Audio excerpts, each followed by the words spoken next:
As you see these images, I would like for you to imagine that you were one of these people that was walking behind me, that you were going to go visit one of your loved ones, maybe your mom, your grandmother, maybe your dad or your husband, you know, somebody that was very close and very dear to you.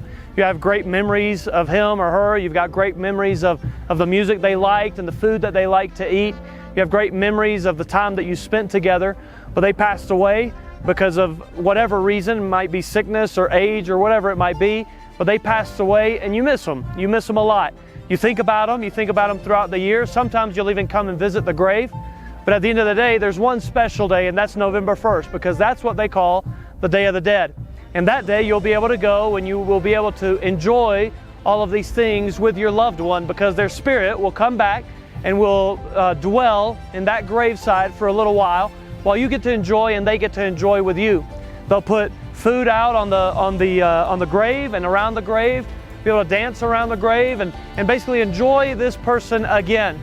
The reason that you do that is because there's no other time in life that you'll be able to enjoy your loved one again. There's no idea of heaven, there's no idea of hell, there's no idea that I'm going to spend eternity with my loved one, because there is no hope.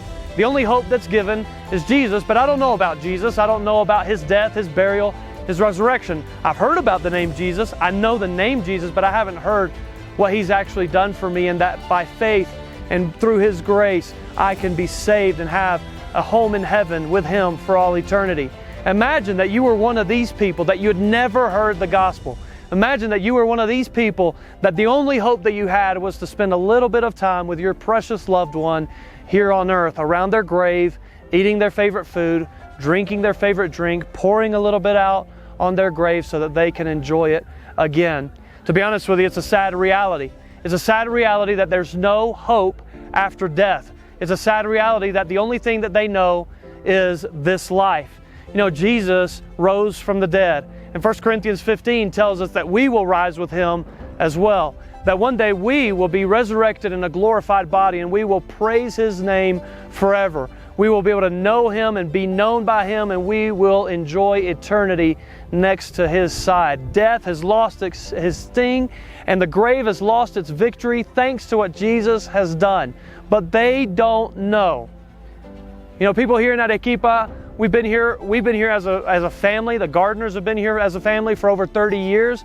God's blessed the ministry tremendously. But just let me tell you, we've not even scratched the surface of what can be done here. We've not reached not even just a small amount of the people here in this city. There are so many people that have not heard the gospel in the city, in this state, in this country, in this continent. So many people that on a day like today, they're going to celebrate because that's the only hope that they have, because they do not know. How shall they hear without a preacher? How shall they hear without someone to share the gospel with them?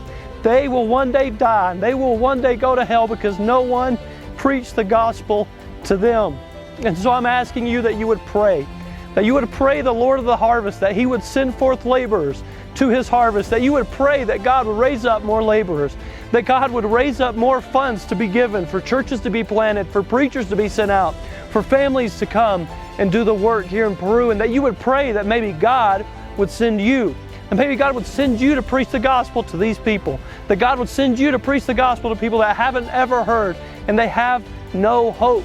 Maybe God would send you, maybe you say, well, I'm too old, I have too many things on my plate. Maybe God would send your child. Maybe God would send your grandchild, but we must preach the gospel, because there is a whole world out there that has not heard the gospel of Jesus Christ, and they have no hope. What will we do about this great need?